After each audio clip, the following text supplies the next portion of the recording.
of the APC, having satisfied the requirements of the law, is hereby declared the winner and is returned elected. Thank you.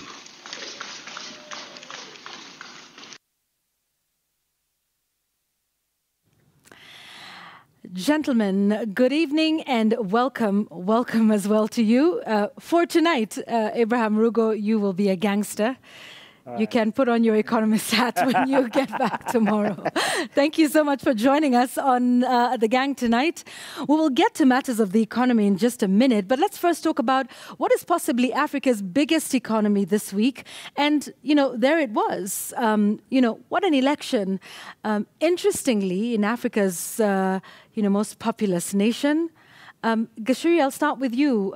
What did you see happening? Of course, he's been declared the president-elect. There's complaints about the process. But what's your take on what happened in Nigeria and what it means for the rest of us across the continent? Another African election where there's a winner, there's a contestation by the loser, and there's very low turnout, particularly in Nigeria, just like we saw in Kenya. And finally, there are fundamental questions that are being asked as to why there's such a low turnout, what could have happened, are people getting fatigued with elections, and if they are, why are they getting fatigued with elections? But suffice to say, we saw hyped campaigns that yet again brought the demarcation between the young voters and the older voters, a similar discourse like what we saw in Kenya in 2022 August general election. That was part of the pre-election campaign. We saw it in Nigeria. There was a candidate who was very popular with the young people, Peter Obi. But there's also a question of one region voting as a bloc for one candidate as opposed to another. So that's why I call it yet another African election. But I think there are fundamental issues to ask. For a country that has 93 million registered voters, only 22 million registered voters turning out, there are very serious issues there. And one would wonder then why all these voters who are registered and where are they on the voting day? Why wouldn't they turn out to make their vote count? And finally, I think unlike other developed democracies, we still have a situation where an election is not conclusively concluded. You will still have a contestation because, unfortunately, the African kind of democracy is where each candidate goes to an election to win. They don't leave the alternative of losing. It's a win-win. Either I win or I win. There's no possibility of losing. Unfortunately, in a political setup or in a democratic process, there is no draw. So at least there must be a winner. It's like a cup final. There must be a winner. And so every candidate wants to go there to win. Even when you and I know that candidate is not going to win. I don't want to say anything about the discussion about horses and donkeys. That's true. Listen, there's something interesting, Francis, you've said about who seemingly, and I say seemingly, the most popular candidate was. Perhaps it's the people I follow on Twitter, Linus. Peter Obi's name kept coming up, and he seemed like the candidate that was really set to win. People talked about Tinubu. He's not a very young candidate, and particularly coming from Muhammadu Buhari. And talk to us about what happens in Nigeria, how the vote goes, what the voting patterns are, and maybe some of the similarities that we can relate with here. Nigeria is a very complex democracy. First of all, it's the largest black nation on earth. It has more blacks than any other nation on the face of this earth. Number two, elections in Nigeria can be extremely complex too, because the more the numbers, the more complex the exercise. The whole sheer logistics of conducting an election in Nigeria is very, very complicated. But so is the story of Nigeria. The Bola Tinubu becomes only the 6th civilian to be elected civilian president.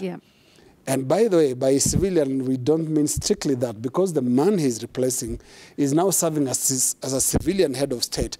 But remember, Buhari was president in the 80s as a military leader.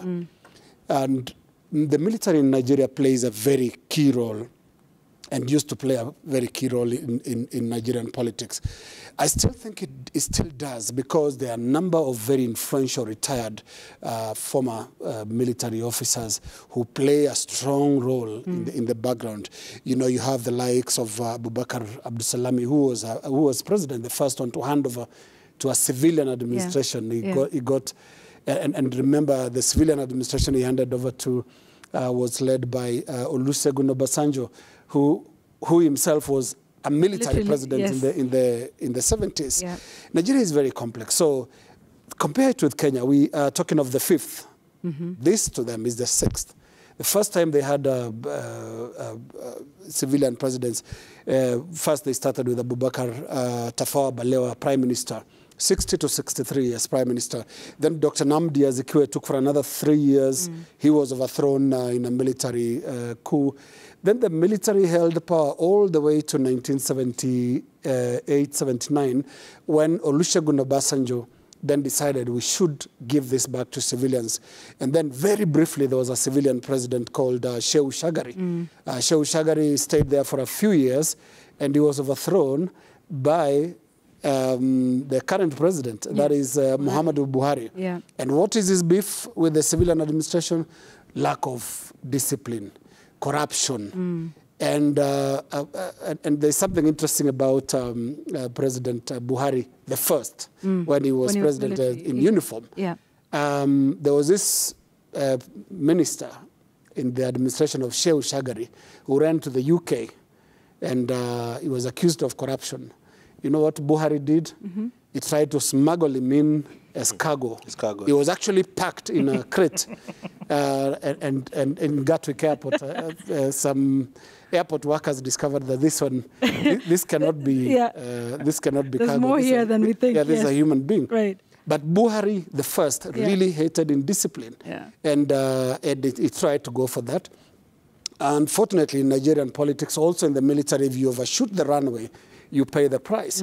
The coup plotters in Nigeria have always been revolved around the same people. Buhari was always there, whether you are putting in Murtala Mohammed in 75 or Obasanjo in 76 when Murtala was killed, or when indeed the only coup he did not participate in was his own. That was in 85, when Ibrahim Babangida overthrew him.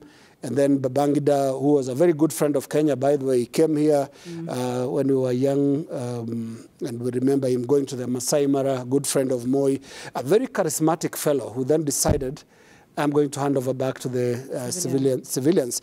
And this did not also work smoothly because he wasn't getting who he wanted. Moshood Kashimao Abiola, a very colorful, charismatic Yoruba businessman, wins the election. And Sani Abacha decides no, it can't work, and the handover is aborted on June 12th, I think, 1992. And then civilians now proper came through a military administrator, that is Olusegun Obasanjo, who was elected in 1999. Now, Nigeria today can boast of that since 1999 to now, they have not had military rulers.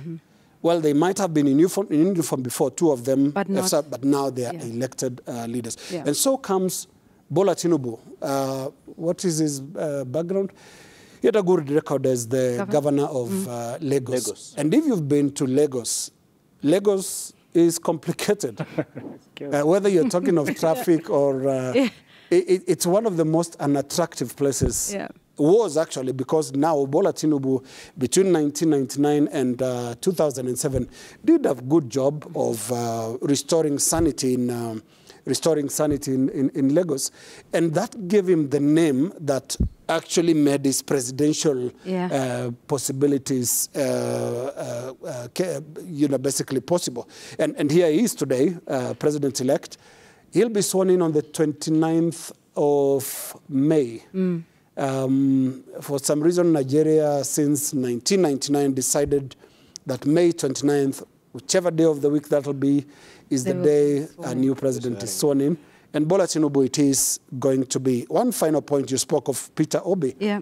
And Peter Obi was a very good candidate this time, running on a small party, younger than the other two main candidates. Remember, this was a race that attracted about 18 candidates. Peter Obi excited the voters because of his messaging. He was fluent, eloquent, and all that. But just like here in Kenya, regional politics is everything. If you don't get the regional math well, then you can't be president. And Peter Obi has the unfortunate background of coming from the East, which last produced a president in 63, 66, Dr. Nnamdi Azikiwe. Yeah. Now, Peter Obi was supposed to break this jinx, and the jinx is not breakable in a country where north-south and southwest and southeast rivalries are really big. Yeah. And if you are to put names into the regions in terms of tribe, Bola Tinubu is a Yoruba, just like Olusegun Obasanjo. Yeah. Peter Obi is an Igbo, and Buhari is a Northerner. That's Hausa Fulani. Yeah. And power there revolves around two communities. That's the Yoruba and the Hausa Fulani group. Rarely does it go to the east, and like I said, the last time it went there was under Dr. Nnamdi Azikiwe. Yeah. But it just as we conclude, it's interesting though that even though Tinubu did quite a few good things when he was governor of Lagos, he did lose Lagos to Peter Obi.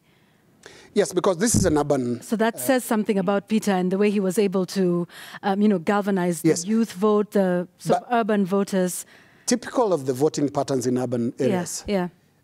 Where there's a new candidate who excites, the first places that such a candidate would excite is urban areas. Just like here, where the opposition has traditionally won the urban areas, Nairobi. And even during the KANU years, the urban areas belong to the opposition, because this is where the enlightened voters are, the more daring, they want to try new things, like the long shot that Peter Obi was. So, I mean, Abraham, what are just your thoughts about, look, Nigeria is a huge economy, and obviously, whatever happens in that country, even in terms of election and a smooth handover of power, these are some of the interesting things we want to take a look at.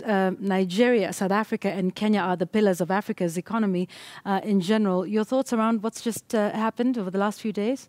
No, I think there's an obvious disconnect between the kind of development people want and the kind of politics that is being played. Yeah. And I think that's why people are not showing up, because they cannot connect their future realities with their current choices.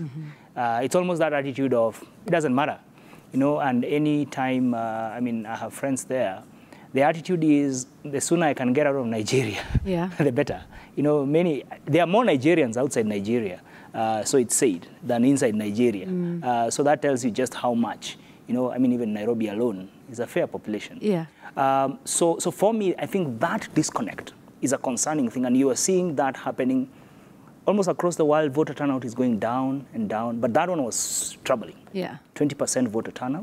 The difference between the two candidates was not too big, as one would say. So perhaps if voters had turned out, perhaps Peter may have gotten a bit, especially the urban, because those are the more populous, more populous places, which tells you something very interesting, that not only past the excitement, apathy is perhaps greater than just, and that is disconnect for me. I think is really what that is telling us. And as Linus has said, the Nigeria economy benefits very few people. The levels of inequality are nothing to talk about. They're unmeasurable. I don't think you can be able. So that then means that it's apathy, it's lack of hope, it's this is a game that anyway it's already predetermined. It's a selection. The selection already happened. You know, this is just a rubber stamping kind of exercise. So really waiting to see even what African Union will be saying. Our own former president was among the delegation. Yes. So let's hear. Yes. He did lead that delegation. Yeah, he did lead it. Yeah. Thanks. Yeah, and you're right. And, you know, just this idea of a disconnect and, you know, an economy that just leaves most of its people behind. And that's why perhaps as, you know, some people who on polling day will say, well, you know, it really doesn't matter. And, you know, when we speak about the economy and leaving those behind,